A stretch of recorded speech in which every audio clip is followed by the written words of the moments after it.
Italian Serie കിരീടം Inter മിലാന്. Milan ഡെർബിയിൽ AC മിലാനെ വീഴ്ത്തിയാണ് ഇന്റർ കിരീടമുറപ്പിച്ചത്. ഇന്ന് സാൻ സിറോയിൽ AC മിലാനെ 1-നെതിരെ 2 ഗോളുകൾക്കാണ് ഇന്റർ മിലാൻ പരാജയപ്പെടുത്തിയത്.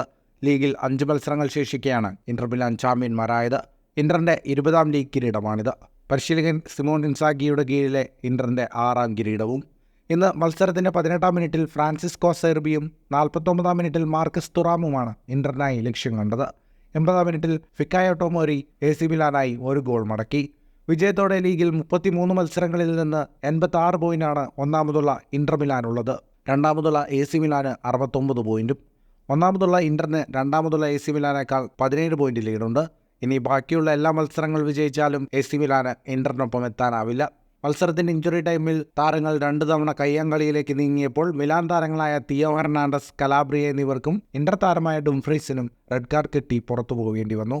മത്സരത്തിന്റെ കണക്കുകളിലേക്ക് വന്നാൽ 52% സമയവും പന്ത് കൈവശം വെച്ച് കളിച്ചത് AC മിലാനായിരുന്നു. 15ഓളം ഷോട്ടുകളാണ് AC മിലാൻ തൊടുത്തത്. 6 ഷോട്ട് ഓൺ ടാർഗറ്റ്. 510 പാസുകൾ 87% കൃത്യതയോടെ മിലാൻ പൂർത്തിയാക്കി.